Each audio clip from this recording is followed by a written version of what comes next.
Both teams scoreless in the second half with a minute in. Sheldon bringing it up for Ohio State against Mare again. Point guard versus point guard, solid matchup, but Mare scoreless, or at least hasn't made a shot. 0 for 7. Mikolajčíková up top, 17 seconds left to go on the shot clock. Taylor straight on. Trying to get the screen from Mikolajčíková over to Sheldon, back to Taylor, right wing three for the second time in a row. This time rolls in and out. Rebound cleaned up by Donovan, up ahead for Jackson left side. Jackson dribbling with the right hand, dishes inside. Brown left block, spins around, hook shot drops in over Mikolajčíková. It was a really good job by Candy Brown. She's taller than Mikolajčíková and the right-handed hook shot. Duke within two, 36-34 with 8:16 to go. Mikolajčíková up top over to Taylor Theory. Theory against Richardson, back to Mikolajčíková, inside for Cody McMahon, clutches and puts in the layup off glass. Up ahead to Mare, stolen away by Taylor Theory off the inbound. Ohio State gets it right back. Here's Celeste Taylor bringing it back and slowing things down for Ohio State after the theft of the inbound by Taylor Theory. Sheldon's got it over to Theory, right wing, handoff McMahon, back to Sheldon.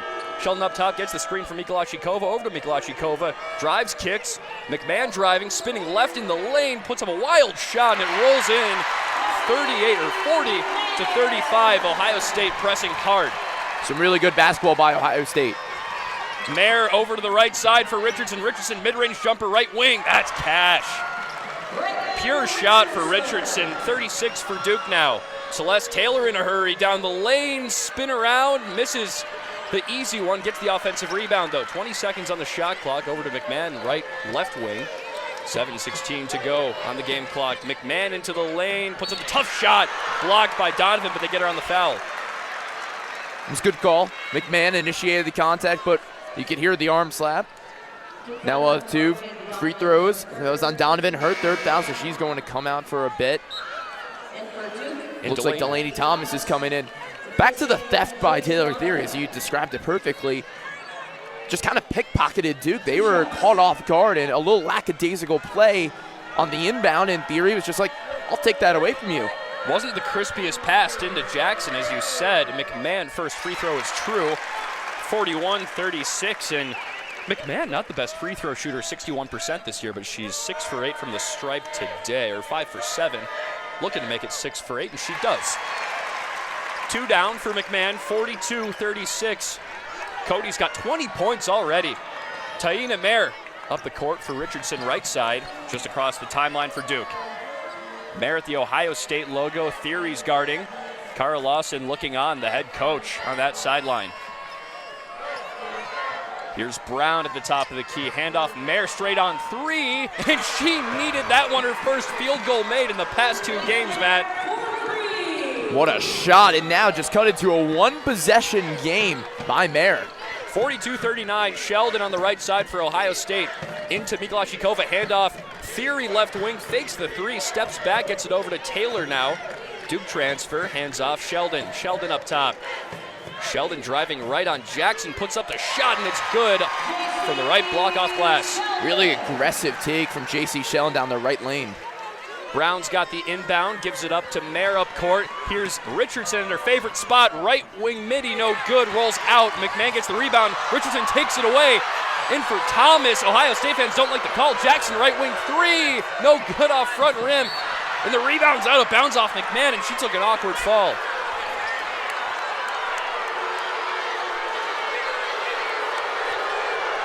And just listen to those fans after that call, and Duke is mad too. After that call, as they're giving it to Ohio State, it looked like it was off the hands of McMahon. What'd you think, Matt? I'm just watching everything right now happen. Cara Lawson talking to Tim Green, Cody McMahon being calmed down by Celeste there. A lot just happened right there to run back. Physical play. The officials kind of let them play on. 6:01 in the quarter. Ohio State's got it. McMahon coming up the left side across the timeline. She's in the lane now, spins left, right, puts up the awkward shot from the hip. No good, rolls off the rim. Richardson has the rebound coming up for Duke, and she almost walked with it. Ohio State fans certainly thought so. Jackson's got it at the Ohio State logo. I thought that was a carry there. She's been doing that all day and been getting away with it. Jackson with 17 left on the shot clock. Delaney Thomas has it. Richardson now, right wing screen from Brown. 5:33 on the clock. Inside for Brown, and puts it in with a nice touch off the glass. This game is going to come down to the wire with the way these two teams are now executing. 44-41 Ohio State leads. Sheldon across the timeline in the middle of the court at the Ohio State logo. Over to Theory now. Celeste Taylor's got it. Back to Sheldon. Screen from Mikolashikova. Maybe wants that pick and pop. Gets it taken away by Richardson. Here she comes. Just Taylor by her side and flips it up. Missed and fouled hard by Taylor. 2-0 Northwestern entering the bottom of the first. Riley Grudzelanek steps into the circle for the Wildcats, starting game 2 of the series after Ashley Miller pitched a real gem yesterday. Yeah, Grudzelanek with some big shoes to fill coming off yesterday's performance from Ashley Miller, like you just mentioned, Connor. But if there's anything we've seen from this Northwestern defense this year, it's that they can handle it with no matter what's coming at them. And look how far in that infield is playing. Grudzelanek fires that one just off the plate for ball number 1, and the third baseman over there, Katie, maybe 10 feet to the right of that third base bag, playing in, and Cordelletti pops that one into left field, and the play made easily by Zedek. Unusual hit there from Tegan Cordelletti. We don't usually see her try to go over the infield. We usually try to see her go through the infield and use her speed to get to first base. That time just an easy play for Zedek. Usually more of that slap hitter like we were talking about before the game. Cordelletti really using her legs to get a lot of hits as Taylor Heckman, the right fielder, steps into the batter's box for his first cuts of the day. Takes that one down the middle for strike 1. And Heckman in her first year really as a full starter has been very solid, averaged just around 300. 837 OPS. Grudzelanek fires. A little off speed on the outside part of the plate. That one was just off. 1-1 now.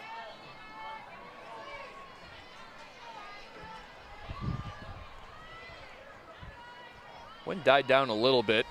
Grudzelanek rolls that one past her catcher, Ray, but no one's on base, so no trouble for Northwestern. And if you're Ohio State, after getting out an early 2-0 deficit, you want to find a rhythm early. You don't want to wait around to start getting aggressive.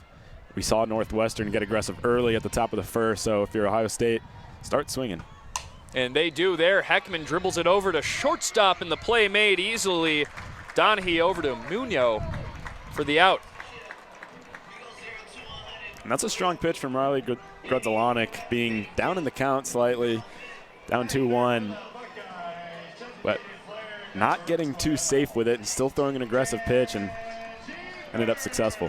Force that ground out to the shortstop. Donahue made the play over to Munoz.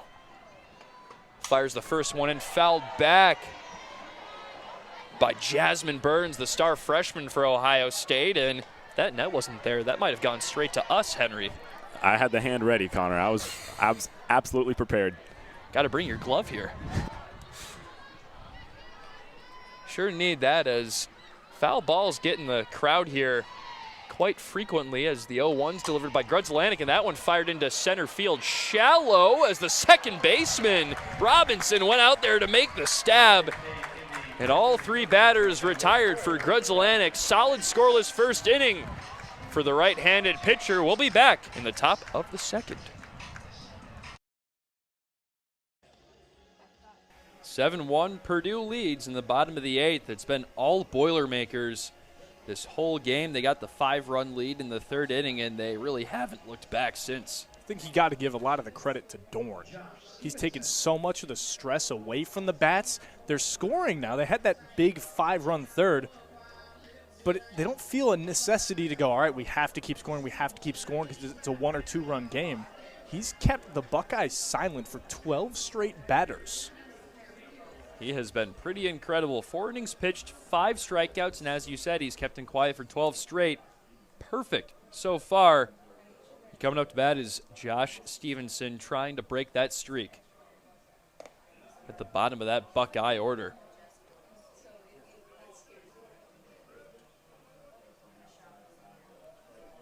Still no wind out there.